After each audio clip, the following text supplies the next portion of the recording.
Okay, ladies and gentlemen, I think we would like to get started. So if our remaining straddlers would sit down. So it is no surprise, I think, given the onslaught of news about the Iran war, that geopolitical strife is very high on the agenda. But that does not only hold in the hard military realm, but also very much in the economic realm. If something marked the year 2025, 2026 for Europe, it is that the bloc, the EU, the continent, has been repeatedly exposed to widespread and far-reaching economic coercion by the two largest economies of the world, China with rare earths, with Nexperia chips, the US weaponizing some of its financial interdependencies with Europe, the US also pressuring Europe into signing a rather humiliating Turnberry trade deal, a deeply unbalanced trade arrangement, with the threat of pulling some of its security support for Europe. And so, the question I want to discuss with this excellent panel today is can Europe do a dual front de-risking, both from China and from the US, to reduce these, at least the most egregious dependencies that make the continent very vulnerable? And the challenge is stark, because can the EU retool its economy in a world of weaponized interdependence without abandoning its commitment to openness and open trade and commerce? And so I'm really excited to have with me today Francesca Ghiretti, who's a director at RAND and a China expert. And I will start with you in a second on, let's say, the pressure from the East.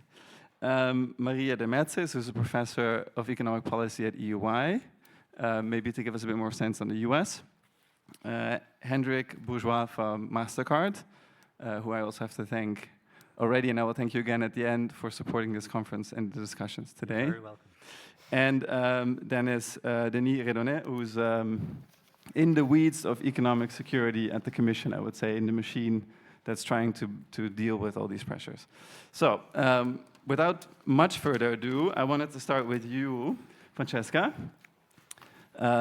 China's export-led growth model is putting profound pressure on European manufacturing. That also has economic security implications. How worried should Europeans be about these deindustrialization pressures that are coming from China's export surge? China now runs a $2 trillion surplus in manufactured goods. The numbers are quite staggering. Or should Europe actually do the reverse? We saw Merz, Macron, Starmer all going to China because of pressure from the US. The transatlantic relationship is in deep trouble. Can they pull a Carney, goes to China, and somehow pivot away from the US to deeper ties with China? So is it more of a threat or more of an ally, or how do you see it? Maybe you can give us an opening. Right. Thank you, Sander, for inviting me here. There is this chair is very dangerous for me because I don't know how to stand still, so this is going to happen a lot, so apologies. Right. So I want to make too many points, but the first one is that China reliance on export is not about to decrease. There's been a lot of talk about China trying to boost consumption internally and whether that would create a China that is less reliant on export. I think that most of us are familiar with the data from 2025 in terms of the fact that Chinese exports reached a record, right? An all-time records. And although exports to the United States had decreased 20%, exports to ASEAN had increased about 14%, to the European Union about 8.5%. And what is even more interesting is that China, we were talking about this saying, well, it's sort of a one-off, it's so incredible, it's not going to happen again. I will tell you in a moment why China thinks it's happening again, and they want this to happen again. If we just look at the first few months of 2026, so the first 2 months, you have an increase in exports of about 20% compared to last year. There's a decrease again from the United States of 11%, ASEAN about 30% increase, and then for the EU, the first 2 months, it's been 27.8%. And the two head runners were France and Italy, with more than 30% increase actually compared to last year. Now, why is this important? We just had the 2 sessions in China where the GDP kind of target was fixed for 2026, which is between 4.5 and 5%. There's a range this year instead of a fixed target, but they also said between 4.5 and 5% and possibly more. And because we don't see any structural reforms coming, at least we haven't seen those in the 15th five-year plan, we don't see them in the work plan for 2026, what we do see is that how is this growth plan to be delivered is through exports. So we can expect the export machine to become even more, even hotter to a certain extent. Why is this an issue for Europe? It's an issue for Europe because Chinese exports are increasingly aligning with European production and European exports. You've written about this with Brad. And what does this mean? It means that European products are not just, Chinese products are not just outcompeting European products within the European Union, they're also outcompeting European products in third markets. So this is a big hit for exporting economies, such as, for example, Germany. And Germany is fundamental for the European manufacturing supply chains, so sort of ripple effect. Now, we often say that China is in this position thanks to subsidies. To a certain extent, this is definitely true. They've had subsidization for decades. I'm not going to talk about this too much because Denis is sitting here and they've done a lot of excellent investigation throughout the past few years. What we know is that subsidies are going to slow down everywhere except in technology. So this is very clear from the 15th five-year plan in terms of technology. China wants to double down in investments related to technologies. And there are 2 important elements that I think we should learn from when it comes to this point. In the previous session or 2 sessions before, I can't remember, there was a question about whether Horizon should be linked to competitiveness and a little bit more linked to commercialization of technologies. This is exactly one of the objectives of more investments into technologies from China. So the idea of linking better foundational research to commercialization. In certain data, they're still lagging behind the United States when it comes to commercialization of technologies. Now, I would take this with a pinch of salt because honestly, data tend to be a little bit behind compared to what is actually happening on the ground, but they really care about this side of things. And the other part, which is even more important for us, is that they're innovating to become self-sufficient. Like, it's very, very clear, they're very, very explicit about the desire of being self-reliant. And for us, it should be more about being resilient rather than being self-sufficient. So what is the idea? The idea is if you cannot produce something, and in this case, for example, semiconductors, in the traditional way, then you double down in innovation in order to find an alternative. And there are some very interesting cases that emerge from the 15th five-year plan. Now, so what is sort of the blue book? One is prioritize. They decided that tech is the priority, so they're doubling down on tech. The second one is invest in better integration between research and commercialization. And the third one is innovate in order to basically get rid of your over-dependencies. Now, you mentioned Canada. I'm about to come to an end, by the way. You mentioned Canada, and honestly, it's always very funny to hear, should we pull a Carney? Carney hasn't pulled something that the European Union can pull, in the sense of Canada had 100% tariffs on electric vehicles. And now what they said is for 49,000 electric vehicles that will be imported into Canada, we're going to impose just 6.1% tariffs, right? It's a completely different position in which to be compared to a bloc that has countervailing duties on EVs, that has already agreed on price undertakings, that already take into consideration potential investments from these companies into the European Union, and then say, how do you negotiate basically this to get a better starting point? So one question that maybe I put out there is, do we actually need higher barriers in order to be able to negotiate conditions for Chinese investments into the European Union, or conditions in the relationship between the EU and China? Last point, let's come to the European Union. I'm going to make 3 very quick points. So in the questions that you had sent me, there was the question of, is the EU doing enough? Which I'm glad you haven't necessarily replicated, because I think it's a bit of an unfair question. The answer is no, but the EU is doing plenty, right? So it's not doing enough because the industrialization is carrying on, and clearly something is wrong there. And but we've been doing a lot in terms of economic security policies, economic security measures, investigations. But again, I'll leave this to Denis. Now, I'm pointing at you too much. I'm giving you too many homeworks, I realize. But we've become better at economic security. The problem is that the game has now shifted to economic statecraft. Right? The game is now, can we respond quickly? Can we? And I think where the EU is lagging is in 2 points. One is merging the promotive and the protective measures, which is basically what I've just said. Should we raise barrier in order to attract certain type of investments with certain conditions? So can we have this sort of blue book? And then we still struggle to use the single market weight. We haven't mentioned the anti-coercion instrument yet, but clearly there is something there with us being able to use that weight. And with a country, and this is the last point, that is heavily dependent on exports such as China, and markets become increasingly important. Unless, and this is what worries me, there's an agreement of special relationship between China and the United States.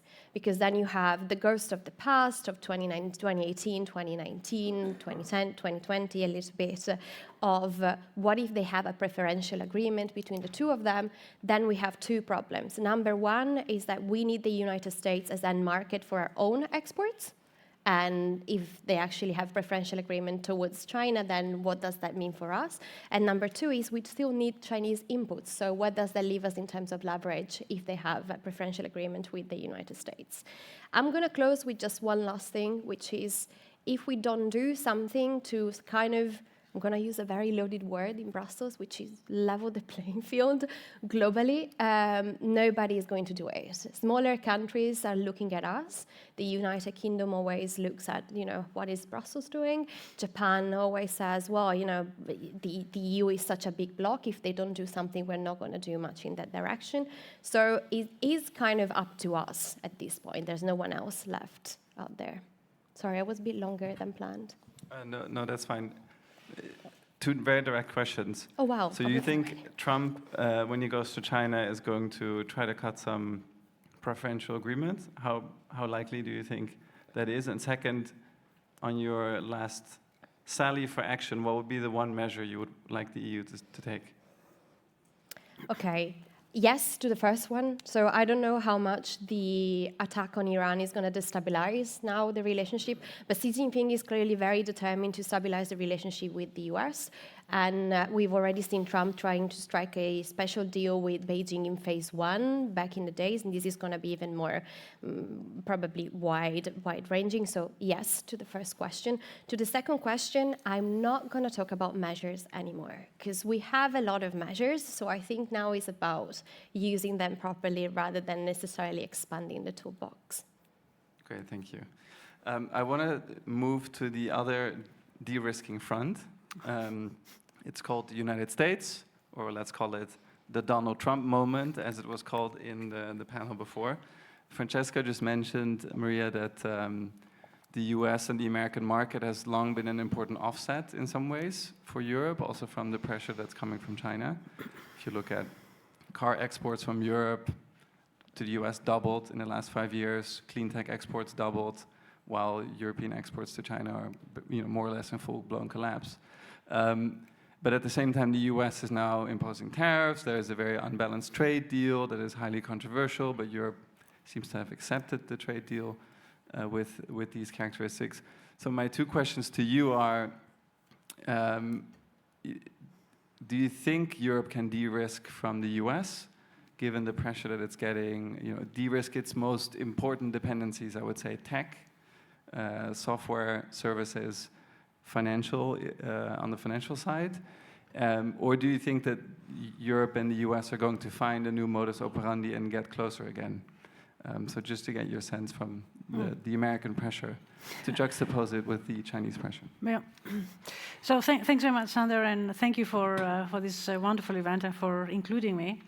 The very quick answer to your question is we must. We have to. I think there is, I mean, we call it the Trump moment. Yeah, probably. And I think it's very uncomfortable, actually, having the dependencies on all levels, and it's not just on the digital. I'll come to that. So I think we have to. And we have to move away from the idea of first best. And let me explain what I mean by that. Ideally, you don't want to move away from a very big economic relationship with the US, both on trade and on investment.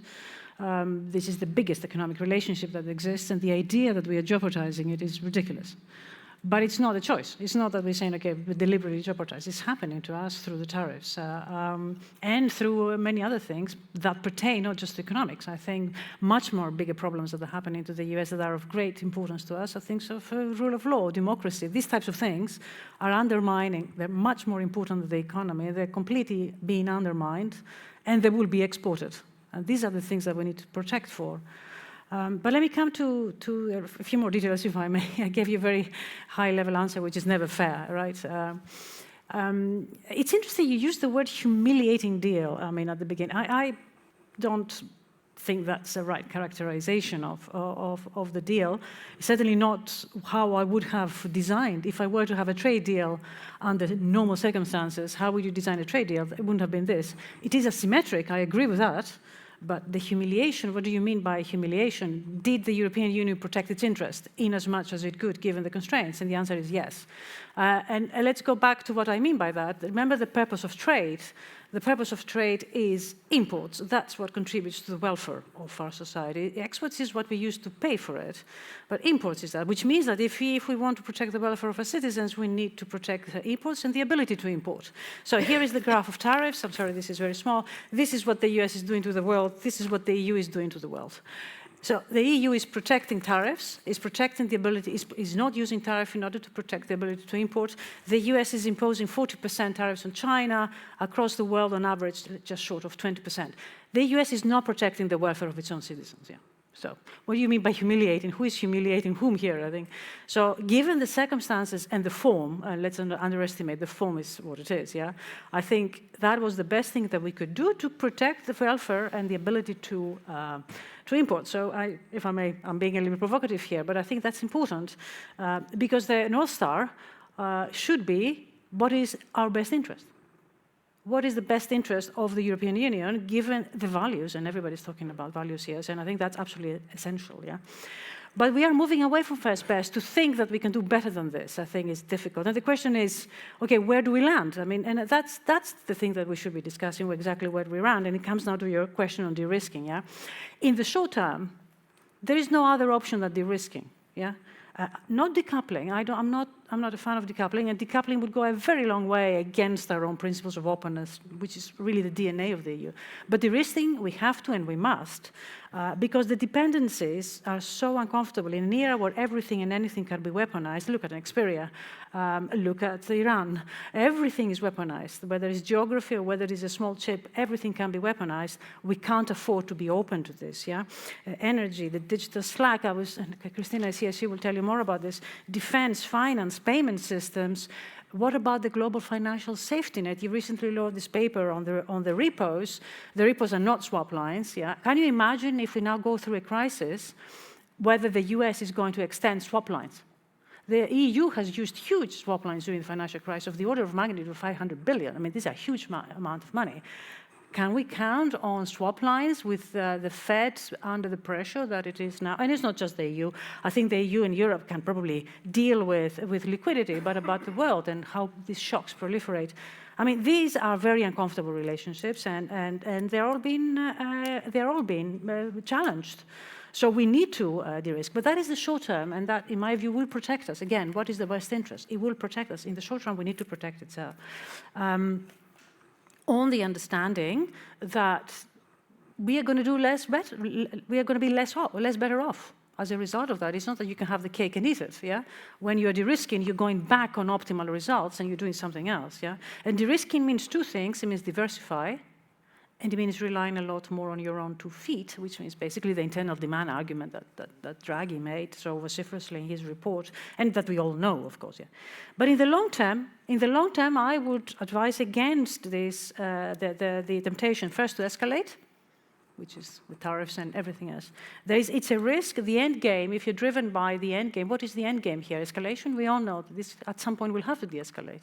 Exactly. So escalation is never a good idea. So we need to be reactive on this, and of course resist the temptation of closing up, protective in more than absolutely what you need in order to sort of de-risk. Yeah. So the industrial policy, yes, of course we have to do it. The digital euro, in my view, is an industrial policy argument. That is a de-risking, part of the de-risking. Is it optimal? Probably not in some sort of economic terms, but it is an industrial policy, and so many of these are there, including on digital slack, including on defense, on energy. There's a lot of that we can do there. But, at the end of the day, we need to go back to open markets. We need to go back to less protectionism. And that's the end game. It cannot be anything else. So the question is, how quickly can we get there? Great, thank you so much. Can I just give you one challenging counter perspective? Please. So compare China and Europe's response to Liberation Day tariffs, almost exactly a year ago today. China retaliated.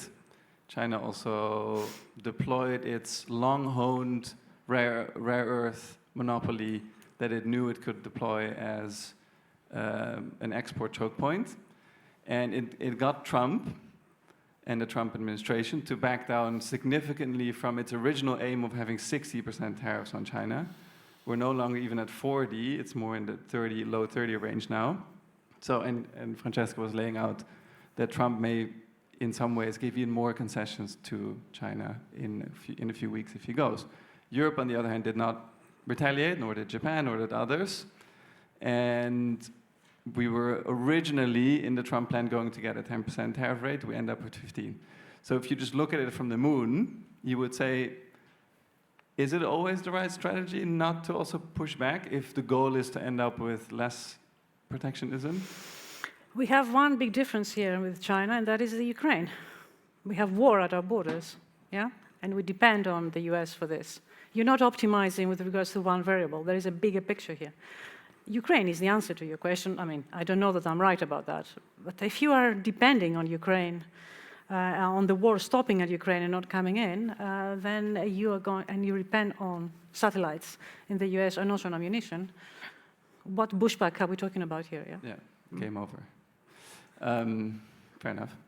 Perhaps Europe's willingness to retaliate on Greenland reflected already some de-risking improvement over the last year. Yeah. I want to go to Hendrik, because you mentioned the digital euro and financial services. We know the global financial system is still heavily dollar-based. Maria pointed out that in a world in which, let's say, the Federal Reserve is less willing to provide public goods, you may have concerns about that. Certainly European policymakers are concerned about their financial dependencies on the US in payment systems, which is where Mastercard is, of course, most directly active, but also in cloud computing and financial services. The ECB has released guidance pushing banks to reduce their dependence on US cloud providers and US tech. So across the sort of range of issues, you see push by Europe to have more financial autonomy. And I would be very curious to hear how you, as one of the leaders on public policy in Mastercard, how do you navigate that space? Because there is an efficiency cost, and at the same time you see European political leaders wanting a degree of insurance. So how do you straddle and navigate that precarious balance? Well, thank you for the question. Thanks for having me on the panel. I think I would answer your question two ways. Number one, I think it's important to nuance the current political discourse that suggests that the whole digital payment system is dominated by international payment schemes. I think there's a conflation taking place at the political level where people conflate different players, different layers of the digital payments ecosystem and categorize it all as US.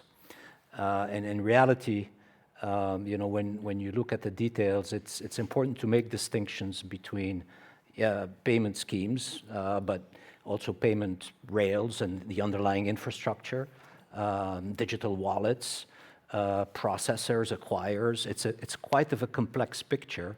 And when you unbundle the complexity, Yes, it's true that in certain segments, if you look at cross-border payments using payment rails, there is dependence in Europe. But in many other areas, this is not the case.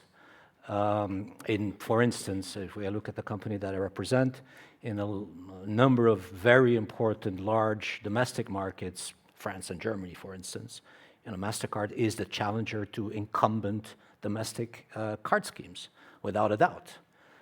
Secondly, we see a very promising momentum in terms of other types of digital payments, account-to-accounts, real-time payments. Think about the systems that we're seeing in Spain, Bizum, Blik in Poland, Ideal in the Netherlands. These demonstrate that the payment sector is really dynamic and vibrant. And so, I think it's very important to make those types of distinctions as a first point. And secondly, at the same time, I think it's also important, and a company like Mastercard does that, to recognize that the concerns for autonomy, independence, and resilience in payments are legitimate concerns, right? There's no debate about that. And doing differently would be quite silly, I think, given the current environment in which we operate today. The debate is, how do you achieve that type of autonomy, that type of independence, that type of resilience, without creating, at the same time, counterproductive consequences to that? And that's when that's when we can have discussions about the digital euro, the implementation of the digital euro, the compensation for the digital euro, what the impact could be for the digital euro on private initiatives that are very promising. For instance, the European Payments Initiative and Wero, I think they have now reached approximately 50 million users in Europe, which is not insignificant. There's another system called EuroPA, and these two systems have recently created a memorandum of understanding to create an interoperability hub. So there's a lot of things happening. And so, making those types of distinction and introducing that nuance is important. And at the same time, a company like Mastercard is also, responding to that reality by adapting, right? And by responding to those pressure points. And last year, we announced, for instance, that we were, moving from a centralized processing system to a decentralized one, which means basically investing in data centers in Europe, on the European continent, to enable the processing of European transactions using, infrastructure that is located in Europe, and looking at, governance models so that, our stakeholders, financial institutions, and users, and supervisors, supervised by the ECB and by the National Bank of Belgium, understand that we're adapting to those new realities and responding to those pressure points. So, yeah.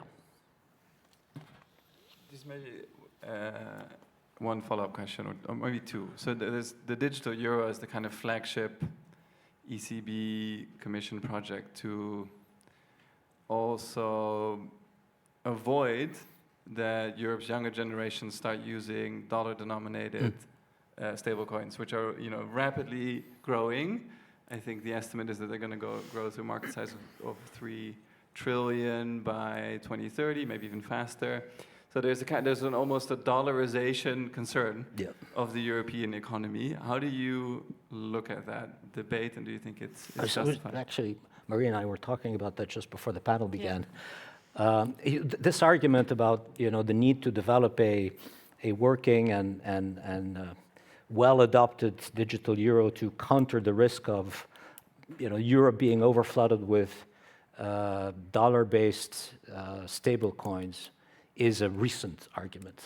In reality, I think the idea for the digital euro was very basic, which is it's not a completely new idea. It's really to make sure that we would have legal tender in the European Union that could be used in society that is digitizing, and so it made sense to have a digital version of our legal tender. And of course, it moved on as a result of tensions and the need to de-risk the European economy also with respect to payments. But this this recent argument is quite new. And I think that's not necessarily, the Digital Europe should not necessarily be the answer to de-riskers ourselves. You could work on, programs and adopt measures, policy measures to introduce, euro-denominated digital ledger technology, right? And so that could be also part of the answer. And so I'm not sure that, it's a genuine, that the introduction of the digital euro is a genuine response to this risk that you alluded to. Thank you. Before we go to Denis, I think Marie, you still want to Yes, if I may add something. I'm sorry, Denis, for cutting into your time. So on the dollar-denominated stable coins, right? I mean, just two words of thinking there. So the idea that we can use dollar-denominated stable coins on the retail side. So you wake up in the morning on a Sunday, you go to the boulangerie and you buy. Or you buy your croissants in dollar-denominated stable coins here in Belgium or anywhere else. I mean, that's that difficult, yeah. Okay, so that's one thing. But the second thing is, remember that you need to bear two things. One is exchange rate risk, that's the dollar part, because your salary is still in euros, so that's the exchange rate. And the second one is the issuance risk, yeah? So somebody has issued this dollar-denominated risk, whoever it is. It could be a Melania or it could be a Trump. Somebody's issued those, right? And you're bearing two risks. So, for buying a croissant on the retail side, you'd have to, on top of everything is just this risk. It's just not going to happen. But on the wholesale side, there I think the more interesting thing, simply because the rails are modern. You're using the distributed ledger, and the rails are very modern. They're efficient. They are fast. And this is exactly the experiments that the BIS did with the ledger. That's exactly where the gains were when they were talking about the wholesale CBDC. That's where really you can make a difference. And stablecoins can get there. But on the wholesale side, we can do something about this. I mean, for the moment, since most of our exports and imports are in dollars, well, let's say 50-50 more on exports, less on imports.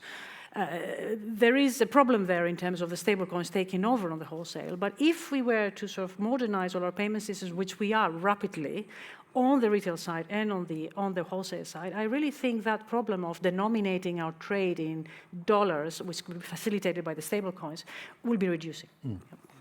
So you're optimistic? I'm very optimistic about this, yeah. That's great here. Denis, I wanted to switch to you. The Commission is obviously awake to all these risks and considerations, and there's been a flurry of legislation, I would say. You've tightened the FDI screening framework. You've released a Resource EU package to try to reduce Europe's dependence on especially the refining of critical raw minerals in China.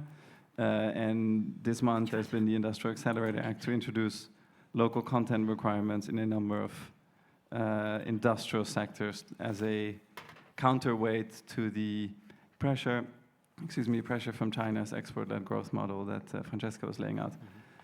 What's the sort of big picture takeaway of all these pieces of legislation?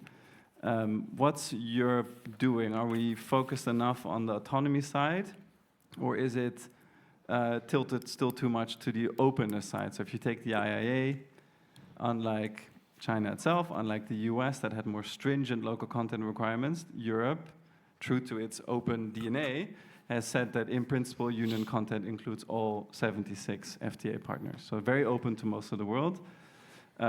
Is that the right balance? A lot of sectors are also not covered in these measures, like semiconductors, like quantum computing. And what's the offer that Europe is making to the world as a counterpoint to China and US? Mm-hmm. Broad question. Thanks for inviting me as well. It's interesting because you're coming at this from the angle that perhaps we are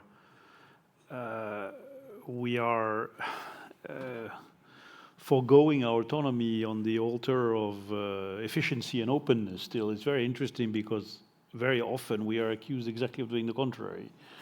We're accused of mission creeping into some sort of general broad securitization of our economic relations under the excuse of increasing resilience, with lots of concerns from the private sector in particular that this will be, again, a huge set of government interventions in markets. and that the balance of policy is not right between either the protect and the promote, or certainly between the resilience and the openness.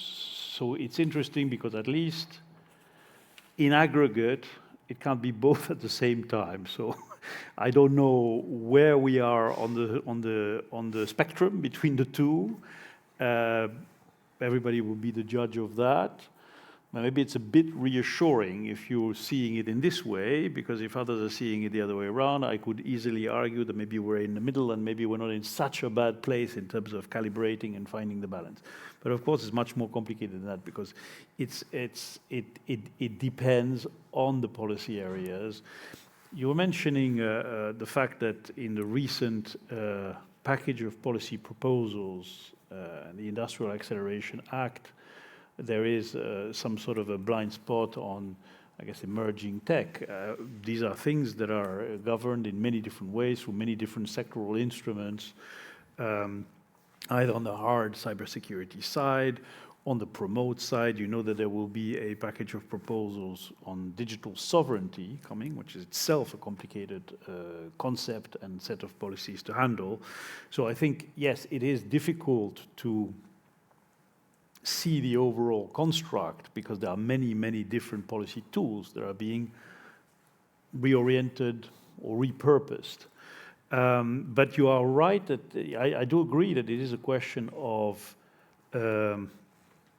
readjustment of the economic policy paradigm between essentially where we had policies and frameworks, for example, trade policy frameworks, which were primarily almost essentially geared towards accompanying the maximization of economic efficiency, to introduce something else in the mix of policies, which is this dose of resilience. Emphasis on dose, by the way, because it's not a 360-degree shift from one to the other again. Now, I think that it is complicated because it operates on quite a large zone of economic activities, and therefore some of the policy tools at EU level. Because if we try to define what we are trying to do in terms of economic security, my own completely personal definition, which is not written down, would be something like a combination of at least two things. One is de-risking of certain pockets of economic integration that have led to excessive asymmetric dependencies that can be indeed weaponized, especially in the broader context that we are seeing in international relations, etc. And that therefore means that we have to work on the preservation of certain industrial and technological capacities in Europe, in strategic value chains, in strategic ecosystems. Strategic because they can be infrastructural to the rest of the economy. And so that's why there is an element of resilience, economic security at the moment, which is relevant for industrial sectors that are under some pressure, international trade, steel, chemicals. These are sectors where we are seeing actually a big shock to the industrial base. And yes, a big part of the shock to the industrial base is linked to competitive pressures from China and distortions that the Chinese system of state capitalism is throwing at those global markets. Not only, by the way, competitive pressures, we have issues about competitiveness of these industry sectors that have a lot to do with our own domestic policy settings. But in part, yes, there is an element of China shock there, but it also applies this logic to those critical infrastructural zones, which can also be on the energy side or the digital side. The digital infrastructures are part of these infrastructural sectors of the economy. And second, I think it's about, at the same time, also promoting, nurturing, in Europe, zones where we have in Europe, and European technology holders are strong, and have forms or zones of technological leadership, which gives us a certain indispensability in some of the, notably the tech stacks. So it's a huge, potentially, I actually, when I define it in this way, I see that it's a huge zone of the economy, right? Now, how do we then reconcile this with making sure that this is going to be managed properly and avoid making policy mistakes around economic security and this reorientation of policies? Because, by the way, if you take this universe, it means you need to some extent, reorient, repurpose, revise the way in which you use a lot of EU-level policies, because it affects trade policy, common commercial policy, and things that go around the commercial policy, competition policy, industrial policy, technological policies, innovation, research. I mean, all these things are part of a suite of microeconomic policies that are relevant for that zone and de-risking or nurturing leadership in the zone that I've described. So how to then balance this out properly? So I think there are several things there. So first, and it's the core of the economic security approach that we are taking in Europe at least, it's to be properly targeted by being risk-based. So it's about de-risking where there is a risk that you try to define properly at the start. So you're not de-integrating your economic links for the sake of de-integrating. You're de-integrating, as the case may be, de-risking rather than decoupling, but you're de-integrating to some extent because the integration creates a concrete, tangible, measurable risk. If not, you don't de-integrate through policy. Why should we? And economic integration is good. It's a good thing overall. But where it creates risks, we do this in a targeted manner. So it's all based on a system where the public authorities, in close cooperation with the private sector, have to undertake very granular risk assessment exercises leading to risk mitigation measures, either through policy, through regulation, through incentives. And then it becomes very complicated because the question, how do you then make sure that the de-risking actually happens? And is the system of regulation and incentives to make it happen, because you have a whole of government interest in making it happen, takes place. So that's, for me, is the key. The other thing as well is what echoes a bit what Maria was saying. It is likely, if we have pockets where we need to manage differently this level of high economic integration, and to some extent reduce it, that this will entail a cost, right? The de-risking does come at a cost. Probably a cost of some degree of inefficiency compared to the maximization of efficiency. Now, and by the way, the costs can be significant because in there I also take into account the risk, for example, that we have negative impacts on innovation diffusion, which is a word that has to come into the debate about economic security. Yes, economic security resilience, but innovation matters. So there, I think the question is going to be, how do you then make sure that this question of the underlying cost of economic resilience strategies is put on the table properly, and in the democratic construct that we have in Europe, EU and member states, is properly discussed and arbitrated. Very complicated to do, because with cost, you have a question of distribution of cost. Who bears the cost? Which is, of course, politically very complicated. But having being very clear-eyed about the cost of the policy as well as the benefits I think is part of what we should be doing.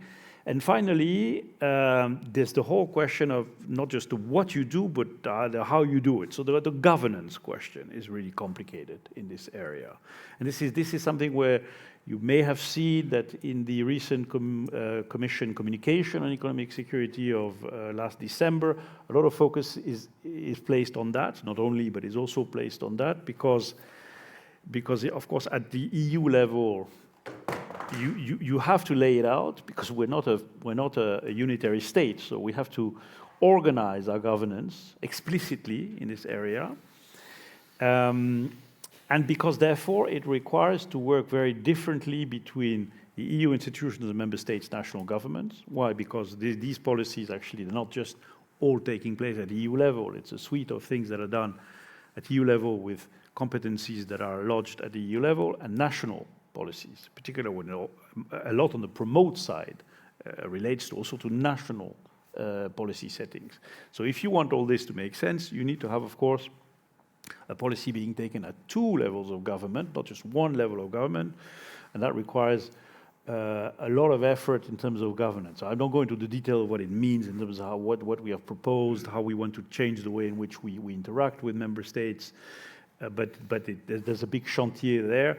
Similarly with industry, because in a market economy, at the end of the day, the de-risking is to be done not out of my office. It's going to be done by economic operators first and foremost.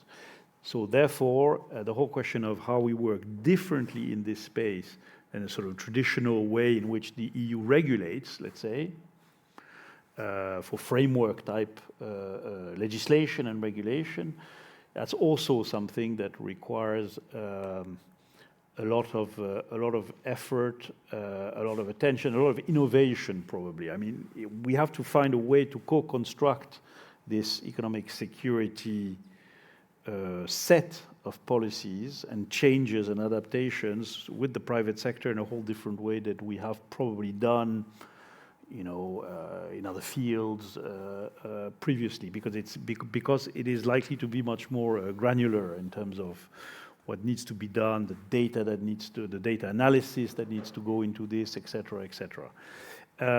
So, are we going to get all this right in terms of balance? I don't know, but we are taking into account all these elements that, in my view, might contribute to this zone of policy being calibrated, which again is quite wide. It is a significant reorientation of certain policy areas.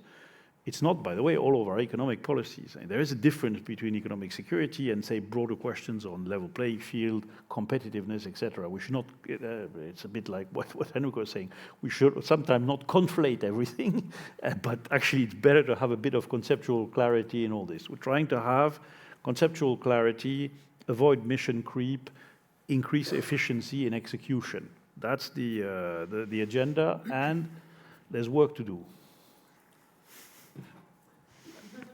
There's a lot of work to do.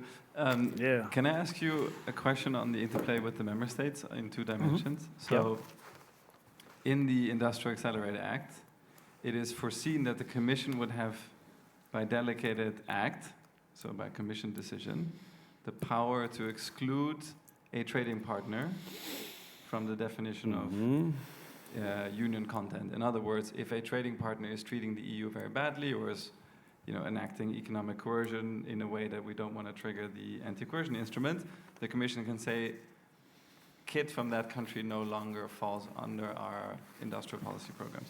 It's a strong tool. Do you think member states will be willing to grant you that power at the end of this whole legislative process? And conversely, how do you deal with, let's say, member states that in practice are not very strict when it comes to incoming FDI? You have somebody in mind? The usual suspect. So, there is a tension there in some ways between what you're describing and what the member states want. So maybe you can talk a little bit about that. Look, in terms of the balance of what the Commission proposal is in this particular legislative proposal and what is the likely fate of this in the legislative process, honestly, I'm not the best place to talk about. But I agree with you that it raises a question that we see not just here, but it's through other instruments as well, including those which are closer to operationally to what I do on the protect side. Say, for example, strategic investment controls, conditioning investment, potentially, is that there is indeed the need to adapt our policies, in all likelihood, will lead to new questions about where do you locate competence, how do you actually take these policies forward, given the fact that a lot has to do with the question of, which is the point that you were making, how do we leverage the internal market in our international economic relations. So obviously, what we are leveraging is a very deeply integrated internal market.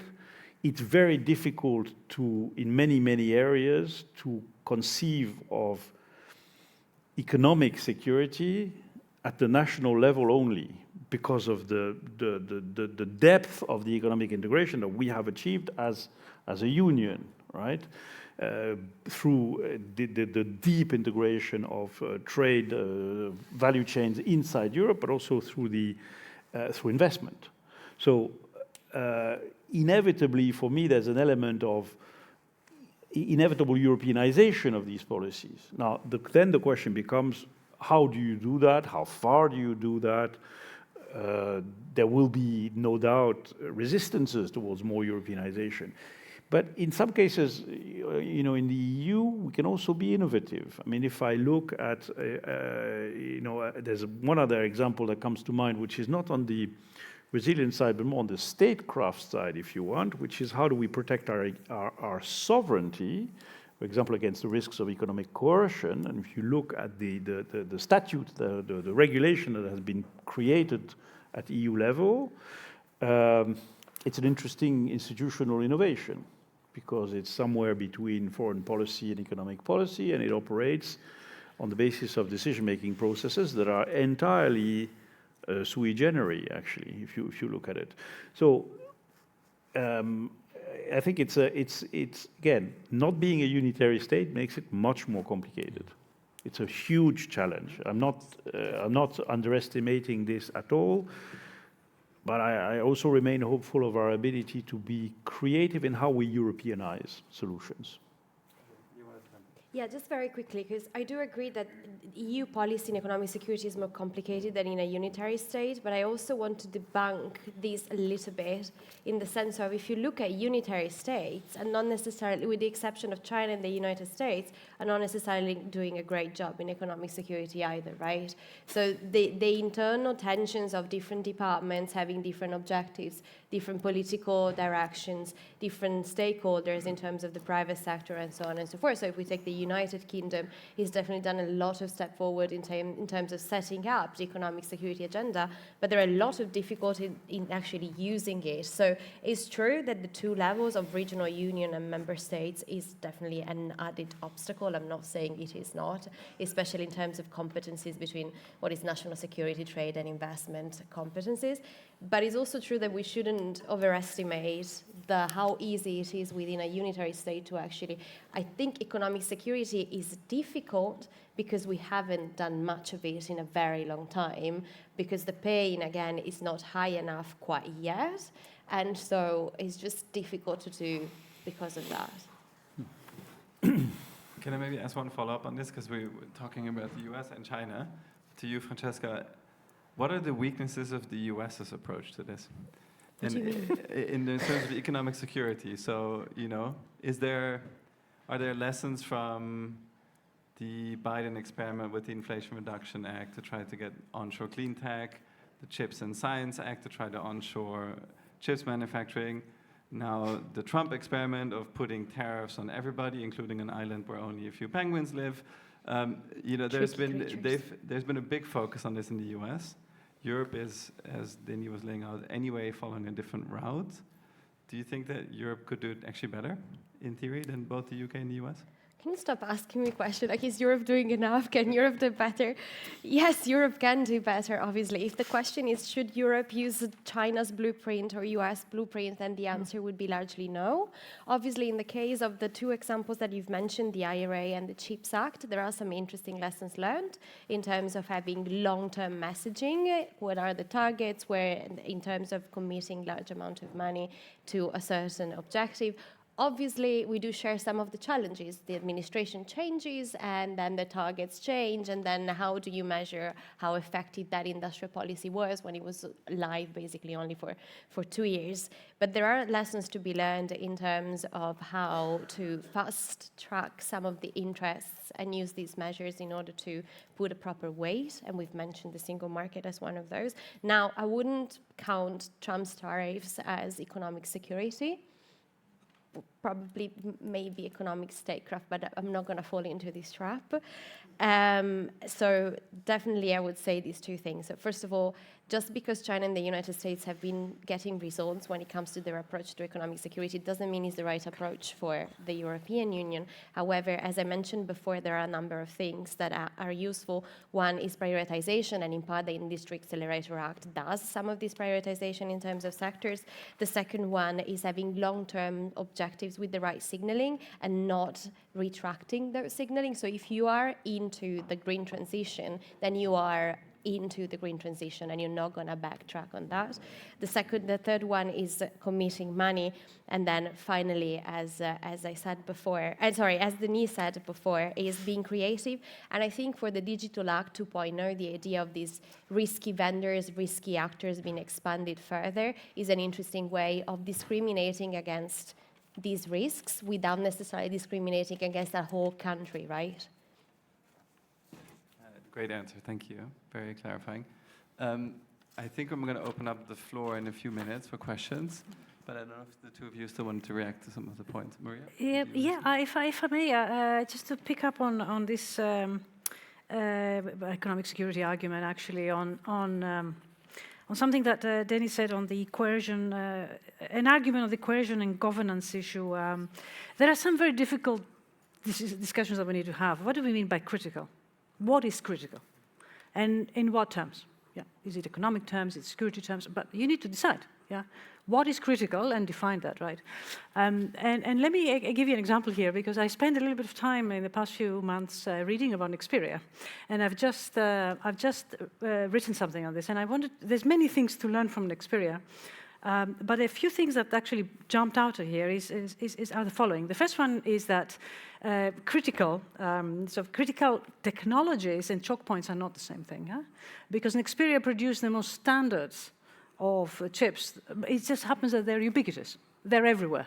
So if you can't import those, or you block the supply chain somewhere, as indeed what happened with Xperia, then Volkswagen can't produce cars. So what is critical? What do you mean by critical? Yeah, and that somebody has to decide this collectively or unilaterally. But the other things that we've learned, and that's quite surprising actually, is still the incredible extraterritorial impact of the US in Europe. That's crucial, and I explained that in the paper why this is crucial. It's very much reminiscent of Iran, the previous sanctions on Iran, not these ones, and it's actually quite scary how quickly the Dutch government actually, confirmed this view.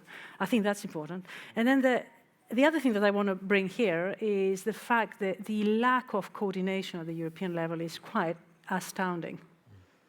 It's really quite astounding. Not only don't we coordinate, but we also don't have any incentive to coordinate, and that's very problematic. In the Xperia case, it became very clear when the Dutch minister explicitly said that he did not want to communicate this to partners because this was going to generate costs for him, whether they are political or economic. I understand he's looking after the interests of the country, that's fine, but actually we often complain of how fragmented the single market is.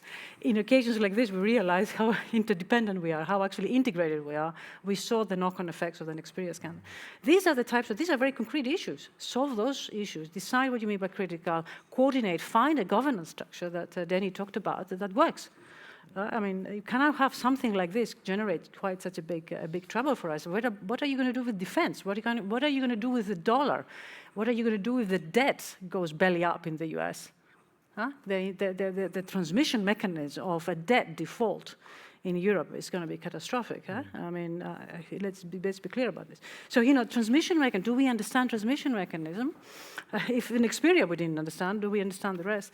Let's have these discussions, critical, define them and attack them with industrial policy and preserving interest on the trade-off that Denis you talked about. Yeah, find one that is, pushing the frontier of efficiency. But let's just face it, the trade-offs are there. We need to be honest about the cost of this, yeah. Hendrik? Yeah, so this one comment I wanted to make, what I was missing in this debate so far, and maybe it's obvious, but I wanted to get it off my chest, is, if European Union is, at risk of, being the victim of economic coercion, I don't think it's because we don't have, the right tools in place to protect us from this. I think it's because, the macroeconomic indicators of the European Union are very weak, and because we have, were stagnating or declining from an economic perspective, from a competitiveness perspective, right?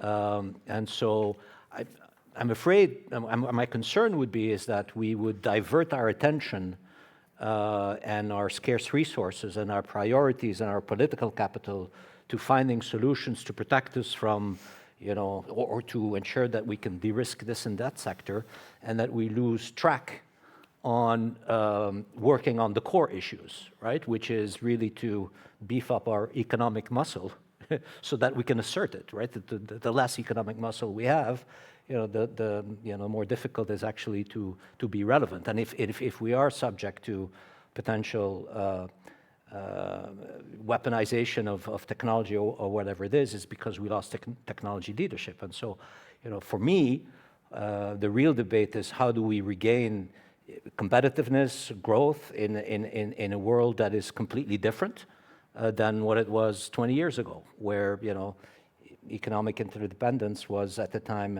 an asset, was at the time something that was useful, and today it's more of a liability. For me, that's really the core issue, and I would think we should be working on those core issues.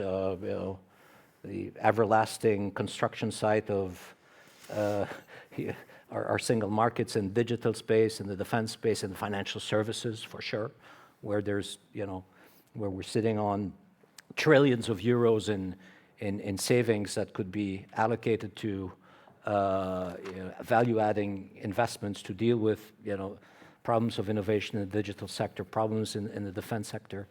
And so for me, that's the real core issue when we think about de-risking, when we think about, how to protect us from, this world where everybody's a carnivore and we're still a herbivore. I think that's a great comment to open to the floor for questions. I have Daniel here in the front to start.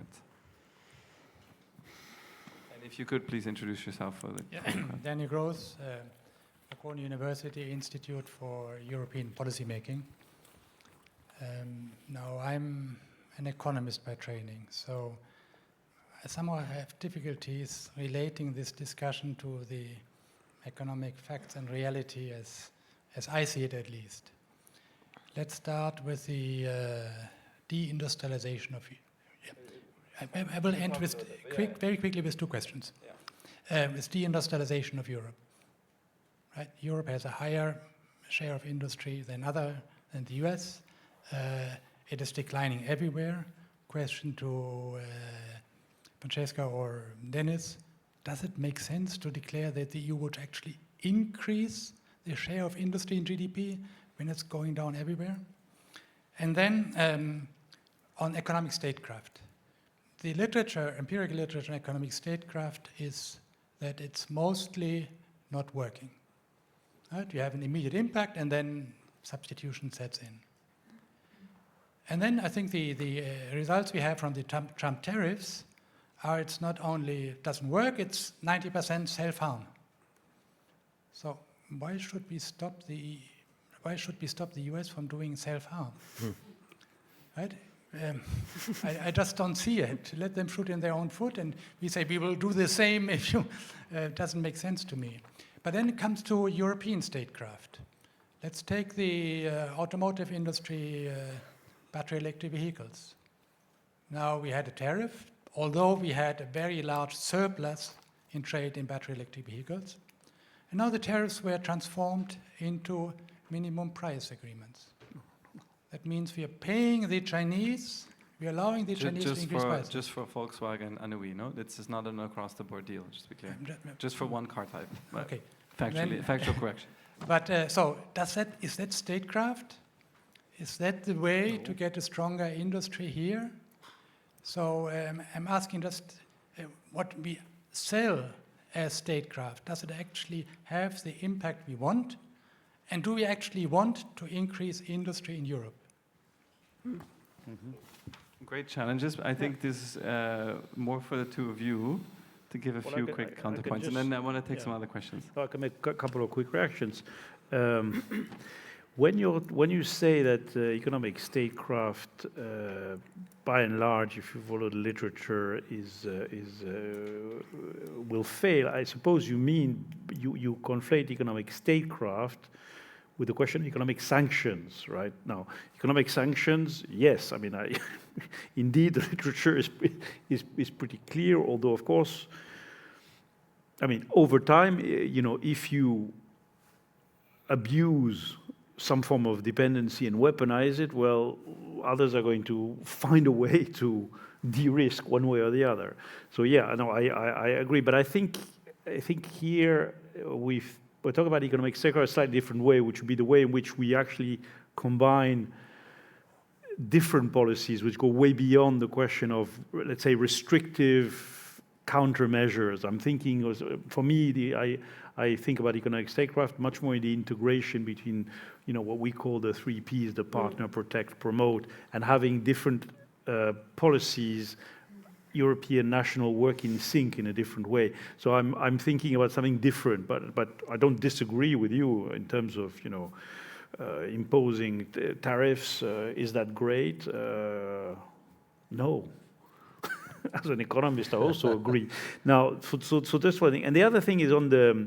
I don't think that the measures that the countervailing duties that we have imposed on the imports of subsidized battery electric vehicles. We had actually a debate on this, if I remember, some time ago.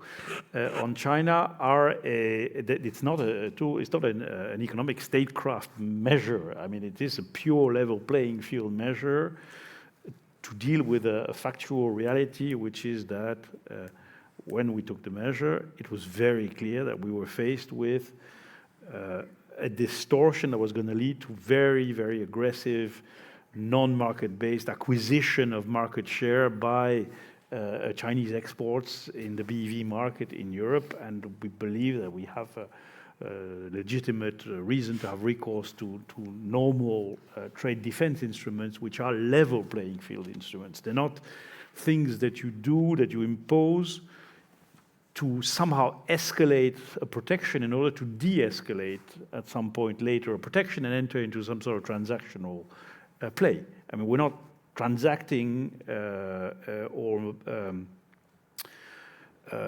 tactically deploying trade defense instruments for give and take reasons. We've never done this. We will not do this. It would not be a good idea, in my view, to do this because it would completely delegitimize this instrument. We can have discussions about whether we think trade defense instruments are good or bad, even in principle as economists, but I think that if I leave that theoretical debate aside, I think that we should be very careful there not to see recourse to these instruments in this way. Generally speaking, that is the point. If we have to protect the domestic market against distorted imports, we will just have to do it. We're not doing this in order to then somehow leverage the protection to enter into a world of managed trade with China. I don't think that this is where we are. I don't think this is what we are doing. And I am not sure that it's that easy to do, even if you wanted to do it. But that's not for us to reflect upon. It's from some other partners to reflect upon. Yeah, just very briefly. And I think that was the point on the difference between what Canada did with the 100% tariffs. This was an investigation, and then you had the countervailing duties, right? So never, for better or for worse, I never thought that many of the investigations the DG Trade is doing are economic statecraft. Again, for better or for worse. On the deindustrialization point, I think there's sort of a wrong premise here. Is the problem that we are more industrialized than other areas in the world, with the exception of China, again? Or is the problem that relatively to where we were before, we're living a socioeconomic crisis in which our workers do no longer have the jobs because the plants are closing? So you live in Milan, and I come from Emilia-Romagna, so very concrete experiences of areas that used to have a very lively manufacturing sector, losing that sectors. Those workers no longer have the work. Nobody talks about the China shock 2.0 as the reasons for those workers not to have, one of the reasons, sorry, I should be more precise. Those workers no longer have those jobs. What happens? Populist right-wing parties go to governments and increase their voting. So I think we need to have a proper conversation about, relative to where we were before, and we don't have a good economic alternative to that. The progressive deindustrialization, even if it's higher in relative terms to the rest of the world, it is a socioeconomic issue for Europe. Sorry, I should have addressed the point on the undertakings in the BEV case, because briefly, so we can very go briefly, back you said to it a the bit, room, but yeah. There should not be any misunderstanding. I mean, this is not an adaptation of the measure in terms of give and take. I mean, first of all, the possibility to enter in an undertaking is anchored in the WTO agreement if the undertaking provides an equivalent level of protection to the duties that are themselves the subject of the investigation. And it so happens that we have entered into an undertaking, and it's a completely bilateral contract between the investigative authority and the exporter about a particular model that is being exported out of China, which will be subject not to the duty, but to a minimum price type system. And we have issued guidance about on what basis do we do this. So that is the only thing that has happened in the BEV case. It's not at all a change in the nature of what we're doing. Just to be clear for everybody, because indeed this has been, it's a bit difficult because it's part of these, the fripperies of trade defense policy that only a few trade defense lawyers like to delve into, but it's important there's no confusion about what this means, actually. I personally would share Daniel's worry that this then may become the new normal. But anyway, we'll really? stop on that discussion. What makes you think that? Some analysts say, not me, but they say, well, why does Volkswagen get the exception and not others? But I'll leave you. Dennis, Maybe you know something I don't. More questions in the middle back here, please. Hi, David Hendrik, European Centre for International Political Economy. Given the title of the panel is Asserting Europe's Economic Power, do we not need to be talking more about how we assert it outside of Europe's borders? Because Europe surely is going to have better economic security if we're more competitive in global markets than if we're mostly focused on protecting our own. I think that's a great question. Maybe I take one more question, give it in the interest of time in the very back. Yeah. Thank you. Dorothy Falkenberg from SWP. I really want to come back to the governance structure because I think this is very crucial when we talk about EU economic security. And one of the, I think, very good proposals that you made in the recent communication is to appoint national economic security advisors in the member states. And I think it's very important to have more information on that, who that should be. Should that be civil servants or rather political figures? And should they have an economic or rather foreign policy portfolio? Because I think this will really decide the direction of where the economic security network is going to go. And the second point, if I may, is I think one of the problems that also was mentioned here briefly is the lack of data that we have from businesses about our bottlenecks and about our dependencies. And this is where I come back to one of the other proposals in the communication about the economic security information hub. Where's the information for the information hub is going to come from? Do you think that we would need more reporting obligations for businesses? Thank you. Thanks so much. Maybe, Maria, you want to jump in on the first question. Are we too focused on the defensive side and not on how we can actually work with partners and enhance our economic power by collaborating, which is a bit Hendrik's point. Exactly, yeah. Well, I mean, I think, Hendrik, you summarized it very well. I mean, look, the Draghi report and the Letter report are still the blue book of how to do it, yeah? And the implementation is very far from complete, so please advance. I mean, I think that's the idea. There's no way around the competitiveness. Again, I have an instinctive reaction to when I hear competitiveness. Productivity is what we need. But productivity will lead to competitiveness, yeah? It's not that our welfare depends on how well we do relative to others. It is how well we do, that's it. Yeah, so I think it's not competitiveness, it's productivity. So I think please reforms everything that and investments. That's absolutely crucial. Just the other thing I wanted to say on this is that the welfare of Europe is what the objective here is, right? It's not conquering the world, yeah. So this idea of us, what is it? Asserting Europe's economic power in relation to what? It is about, can we do well? Can we survive? And can we protect our interests and our values in the context of a rather aggressive and hostile environment globally? That's the way that I see this, right? So please reform, implement Draghi, and if we do that, I think we're on a good path. And are you optimistic about finding new partners? I think that was a bit embedded in the question.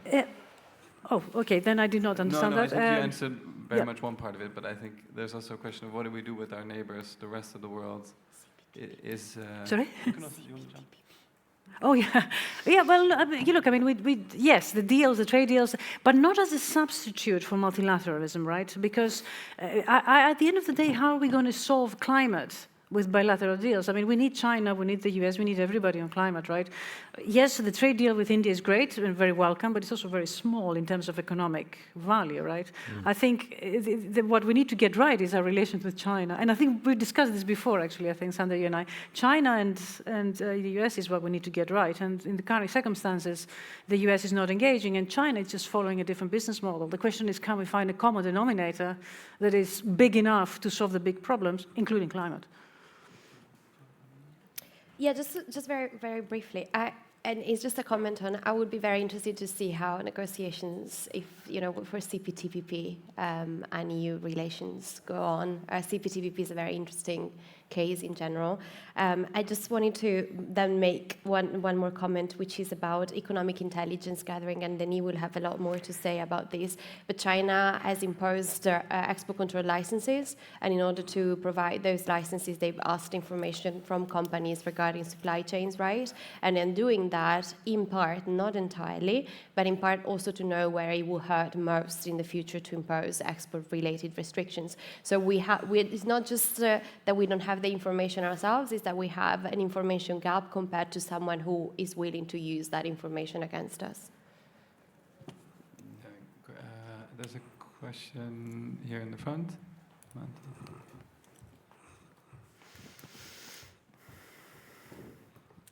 Anton Spisek from the Center for European Reform. One question for Denis, and then one question on China. We are going into the next WTO ministerial next week, and the EU has put forward some interesting ideas, we could say interesting, about the MFN principle and some of the tweaks to that. MFN principle is most favored nation principle, which is the cornerstone of the global trading system. What can we expect, Denis, in your view, from that meeting?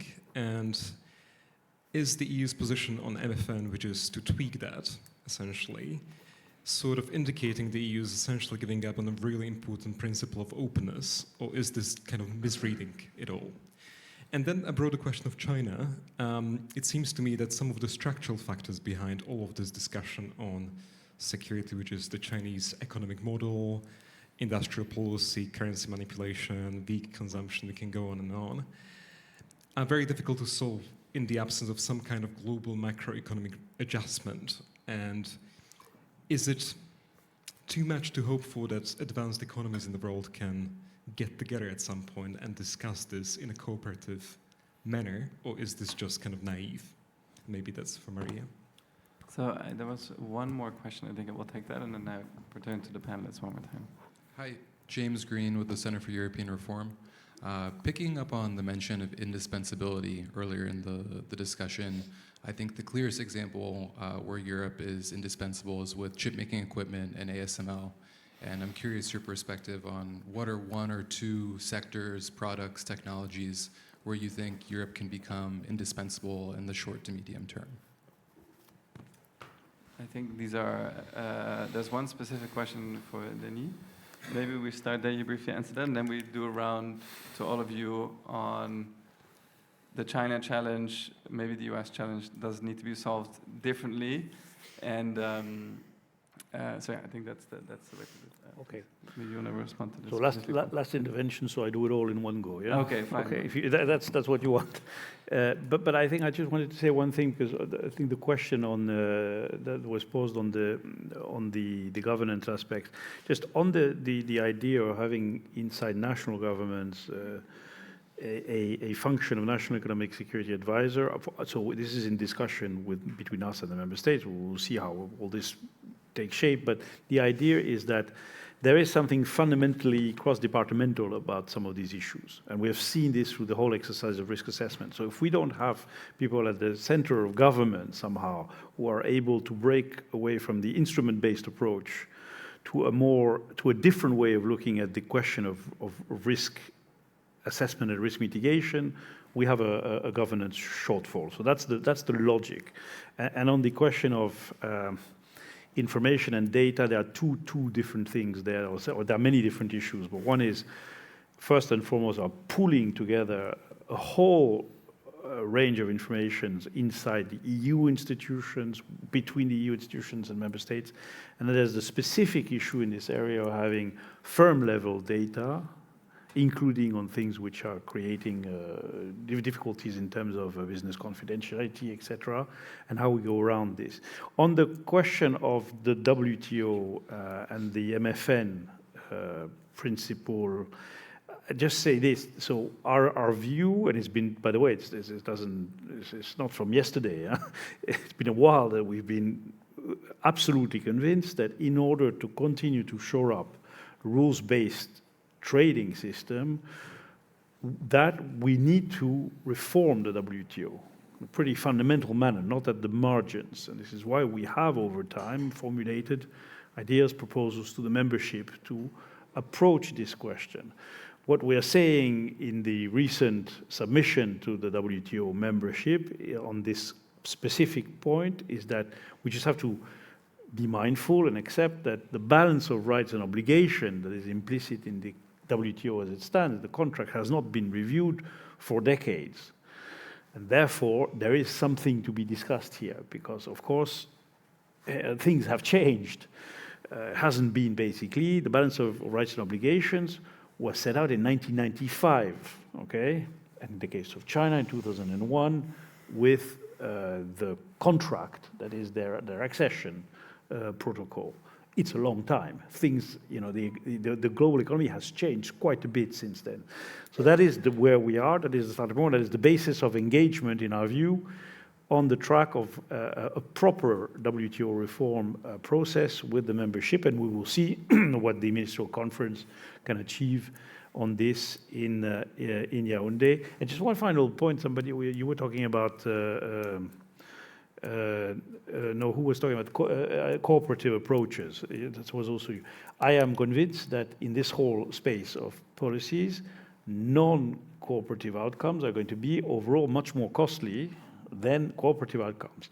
However, it is very difficult to reconcile these approaches to economic security because different players are seeing the notion, even the boundaries of economic security in a different way. This is why we are making it explicit. And it's a basis for us to engage with partners. So the partnership dimension is important because it gets us towards convergence of policies and therefore probably adjustments to policies that are going to be limiting this efficiency cost at the end of the day. And indispensability, we have a lot of indispensability in Europe.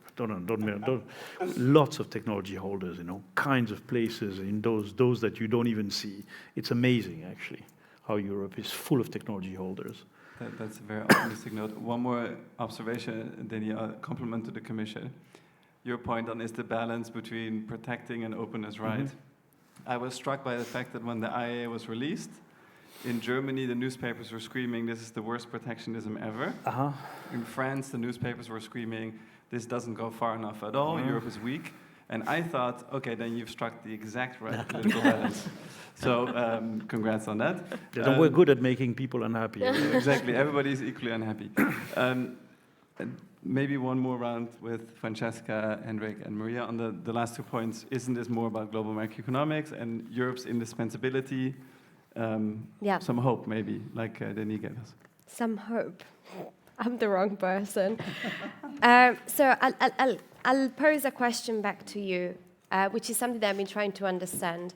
How do you create a global system with a country that is officially on track to become self-reliant? Sorry, exactly, self-reliant on a number of items. And we're not just talking about emerging technologies. They've moved in the midstream as well. They've already sort of covered the upstream. And now the United States is following a similar blueprint in terms of creating this hub and spoke type of relationship where we are resilient, but the rest of the world depends on us. And this is a genuine question, right? I am slightly biased in my answer, but if there were a solution, I would be more than welcome to hear what the solution is. And on indispensability, I think the biggest issue is not that we don't have a lot of indispensability. A lot of people have written about it. I think Tobias Gerke is about to publish something else on this again. Is the question of when you use export-oriented levers, so export restrictions, you hit a specific company, often in a specific country, which is one of the member states most of the times. And it's true that, for example, for the ACI, you can use a qualified majority, and so in theory you don't need all 27, but do you force that one country to pay that cost? Are you willing to do that? So sort of counterfactual is, would have the export controls on ASML have happened if the United States was not pressuring the Netherlands to do so, right? And so this is where I say, I think it's a lot more difficult to use levers that are export-oriented compared to leveraging the single market, because the single market, to a certain extent, can be a fair kind of situation, although, yes, it has limits itself. Again, I'm answering a question with a question rather than with an answer. Hendrik, any last thoughts on this? Yeah, I wanted to pick up on the question on extreme ultraviolet lithography machines. I don't know of any other examples in the digital stack, and that's why people talk about ASML, because it's kind of within the digital stack, it's a European asset. But that doesn't mean that outside of the digital stack, we don't also have, very important and impressive European physical assets that are very successful on the global scale. And 2 examples, 2 suppliers to ASML's lithography machines are, number one, a company called Trump with an F. They make, optical, they make laser technology for ASML, and then you have Zeiss that make the optical components, and they're unique players that provide these types of physical assets. And so I think there are other examples, but I don't know of other examples within the digital stack. And the other thing I wanted to pick up on to finish is this question about industrial manufacturing and productivity. I think the problem is that we've have half-baked solutions to promote industrialization. I used to work in the semiconductor industry, and we still have in Europe this industrial policy to promote investment in semiconductor manufacturing, but there is still no real EU industrial policy to promote that, and we don't have consistency. And so one thing is to provide some subsidies to attract investment for CapEx, but if you don't think about the OpEx, which is basically the price of the chemicals to produce the semiconductors, or the price of electricity to run the plant, it's not going to work. So I think what we need is real coherence and consistency, and an approach that is goes across various policy areas, and then decide what we want to do. The problem is that it's like neither meat nor fish, and as a result, we're not very effective in attracting industrial manufacturing investments.